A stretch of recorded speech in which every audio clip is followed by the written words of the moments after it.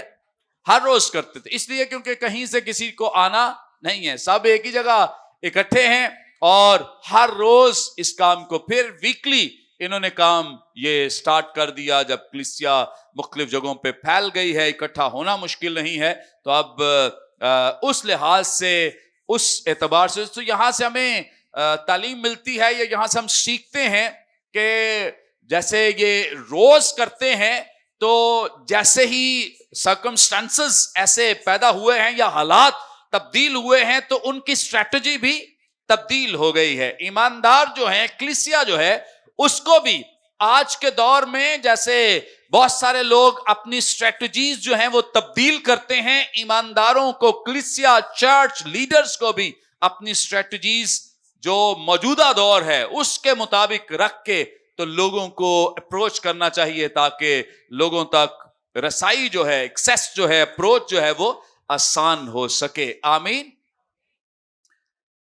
جیسے مثال کے طور پہ پہلے کوئی ایسی فیسلٹی نہیں تھی آن لائن کلام سنانے کی، لیکن آج دیکھیں آن لائن کلام سنانے کے وسیلے لوگ یہاں پر موجود ہیں لیکن ہزاروں لوگ ان کی آواز کو سن سکتے ہیں. تو یہ اسٹریٹجی، جیسے یہ ٹک ٹاکرز اور یوٹیوبرز اور وی لاگرز، استعمال کر رہے ہیں, کئی تو اچھے مقاصد کے لیے, لیکن کئی گندگی کے لیے استعمال کر رہے ہیں. تو کیوں نہ ان چینلز کو, ان چیزوں کو ایماندار جو ہیں وہ لوگوں کی روحانی ترقی کے لیے استعمال کر. سو ٹک ٹاک برا نہیں ہے, لیکن اس کا استعمال اگر نیگیٹو ہے تو وہ درست نہیں ہے. یوٹیوب خود برا نہیں, لیکن اس کا استعمال اگر نیگیٹو کیا جا رہا ہے تو وہ درست نہیں. سو اگر ہم اسے پازیٹیولی استعمال اس لیے کر رہے ہیں کہ ہم اسے استعمال کر کے لوگوں تک خدا کے کلام کو پہنچائیں, تو یہ دی بیسٹ وے ہے موجودہ دور میں نوجوانوں تک رسائی. کیونکہ آج ہر ایک بچہ, بڑا جو ہے, نوجوان جو ہے, وہ سوشل میڈیا پر یا ان جو موجودہ سورسز ہیں ان کے ذریعے انوالو ہے, انگیج ہے. تو اگر ہم لوگوں کو خدا کی طرف لانا چاہتے ہیں تو ہمیں پھر اسٹریٹجی کو چینج کرنا ہوگا, بدلنا ہوگا, کہ جو ان کے ہاتھ میں چیز ہے وہاں ان تک خدا کے کلام کو پہنچایا جائے. آمین. سو یہی ابتدائی کلیسیا کر رہی ہے کہ جب وہ سب اکٹھے ہیں تب وہ ہر روز کرتے ہیں, لیکن جیسے ہی انہوں نے یہ سمجھا کہ اب ہر روز اکٹھا ہونا پاسبل نہیں, تو انہوں نے اپنی اسٹریٹجی کو تبدیل کر لیا ہے, بدل دیا ہے. سو ایمانداروں کو, لیڈرز کو, چرچ کو بھی ضرور اس طرح کا کام کرنا چاہیے تاکہ نوجوانوں تک یا دیگر لوگوں تک ہم خدا کے کلام کو پہنچا سکیں. آخری بات کیا لکھا ہے؟ دعا کرنے میں پہلا کام, رسولوں سے تعلیم پانے میں کیا رہے؟ رفاقت رکھنے میں مشغول رہے, روٹی توڑنے میں, اور نمبر 4 دعا کرنے میں مشغول رہے. ایک دو دن نہیں بلکہ دعا کرنے میں مشغول رہے, لگاتار دعا. چونکہ ہم بہت دفعہ سنتے ہیں کہ مسیحی زندگی میں سانس کی چیز کی امپورٹنس اور اہمیت ہے. جیسے انسانی بدن جو ہے یہ تب تک ہی جیتی جان ہے جب تک اس میں سانس ہے, تو جب سانس نہیں ہے تو اس کا مطلب ڈیڈ. تو ایسے ہی ایک ایماندار جو ہے وہ دعا کے بغیر ڈیڈ ہے, مردہ ہے. اور دعا بھی رٹی رٹائی وہ دعائیں, سنڈے سکول والی دعائیں, ایسی دعاؤں کی یہاں بات نہیں کی گئی ہے. یہ جب ہم روز خدا کے کلام کو پڑھتے, سنتے, سیکھتے, انڈرسٹینڈ کرتے ہیں, تو اس کے بعد ہماری جو دعا ہے اس میں اور زیادہ نکھار آنا شروع ہو جاتا ہے. ہماری دعائیں خدا کی مرضی کے مطابق ہونا شروع ہو جاتی ہیں. سو دعا ایسی جو خدا کے کلام کے مطابق ہو. آمین. دعائیں تو بہت کرتے ہیں, لیکن خدا کے کلام کے مطابق دعا کرنا جو ہے یہ بہت ضروری ہے. اسی لیے یہ جو ابتدائی کلیسیا ہے اس کی پہلی کوالٹی یہ بیان کی گئی ہے کہ وہ رسولوں سے تعلیم پانے. جب وہ تعلیم پاتے ہیں تو اس سے ہماری دعائیں, کچھ لوگ سوال کرتے ہیں کہ دعا 1 گھنٹہ کیسے کی جاتی ہے, 2 گھنٹے, کیونکہ ہماری دعا تو 5 منٹ میں ختم ہو جاتی ہے یا 10 منٹ میں ختم ہو. اس لیے کیونکہ ہم خدا کے کلام کو پڑھتے نہیں ہیں, ہم اسے انڈرسٹینڈ نہیں کرتے, ہم اسے سنتے نہیں ہیں, ہم اسے سمجھتے نہیں. جس دن ہم نے خدا کے کلام کو پڑھنا, سیکھنا, سمجھنا, انڈرسٹینڈ کرنا شروع کر دیا تو ہماری دعاؤں کے لیے وقت کم پڑ جائے گا, لیکن لفظ کبھی ختم نہیں ہوں گے. کیوں؟ کیونکہ ہماری دعا کی بنیاد کس پر ہے؟ خدا کے کلام پر ہے. سو بہت ضروری ہے کہ ہم خدا کے کلام کو پڑھیں تاکہ ہم اس کے مطابق دعا کر سکیں. یہ جو 2 منٹ والی دعا, ڈیوٹی سے جانے سے پہلے جو خداوند تیرا شکر, یہ والی دعا, یہ بالکل بھی قابل قبول, یہ فرضی دعا ہے, تسلی والی دعا ہے, اپنے آپ کو تسلی. چلو نہیں تو بائک تے کر لیں گے, بائک تے چلو آفس سے کر لیں گے, چلو شام نو کر لیں گے, چلو رات نو کر لیں گے, رات نیند آئی چلو صبح کر لیں گے. مطلب یہ جو دعا ہے یا اس طرح کی زندگی جو ہے وہ خدا کی حضوری میں قابل قبول نہیں ہے. خدا چاہتا ہے کہ ہم اس کے لیے وقت نکالیں, دعا کے لیے وقت نکالیں, گھنٹوں گھنٹے دعا کریں.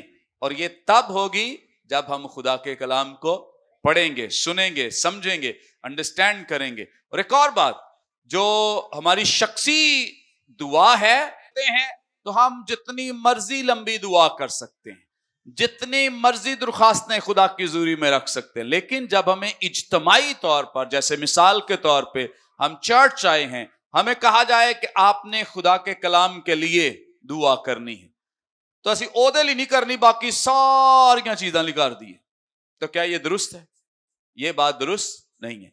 خاص جو ہمیں مقصد دیا گیا ہے ہم ضرور اس مقصد کے لیے دعا کریں. پھر اس کے علاوہ کئی دفعہ ہم اپنی دعاؤں میں کچھ ایسے الفاظ استعمال کرتے ہیں جو کہ کہنے درست نہیں ہوتے. مثال کے طور پہ خادم کے لیے کہ جی خادم نہ بولے تو تیرا پاکرو بولے. تو خادم کو تو خدا نے تیار کیا تو اسی دعا کرنے گئے نہ بولے. تو یہ کوئی اچھی دعا ہے؟ ہاں جی، یہ کوئی اچھی دعا ہے؟ خادم کے لیے یہ کہنا کہ یہ نہ بولے تو پھر کنے بولنا ہے؟ اسی کو تو خدا نے کلام دیا ہے، اس کے لیے دعا کریں کہ وہ تیری مرضی کے مطابق بولے. جو تو نے الفاظ اسے دیے ہیں وہی وہ اپنے کلام میں استعمال کرے. تو اس طرح سے اپنے لفظوں کا چناؤ بہت ہی سوچ سمجھ کر کریں. ایسی دعا کریں تاکہ دوسرے بھی ہماری دعاؤں کے وسیلے برکت پائیں. آج ہم نے 4 ان بنیادی چیزوں کو سیکھا ہے جن پر کلیسیا یا چرچ کھڑا ہے. نمبر 1 تعلیم پانا. اور کیسے؟ تسلسل، لگاتار. ٹھیک ہے، چرچ آنا ہے تو لگاتار، مسلسل، کیونکہ یہاں سے ہم کیا پاتے ہیں؟ تعلیم پاتے ہیں، سیکھتے ہیں. تو اگر ہم کبھی آگے کبھی نانی دی فلانی مر گئی تو کبھی چاچی کی فلانا مر گیا تو اس کا مطلب ہے کہ ہم لگاتار خدا کے کلام کو نہیں سیکھ رہے. پھر نمبر 2 رفاقت رکھنے. نمبر 3 روٹی توڑنے. نمبر 4 اور رفاقت رکھنا محض اکٹھا ہونا ہے یا اس کا مطلب کچھ اور ہے؟ شراکت. اس کا مطلب کیا ہے؟ شراکت. اپنے وسائل میں دوسروں کو شیئر کرنا یا کلیسیا کی ترقی کے لیے اپنے وسائل، اپنا پیسہ دینا. آمین. خداوند اپنے کلام کے وسیلے برکت دے.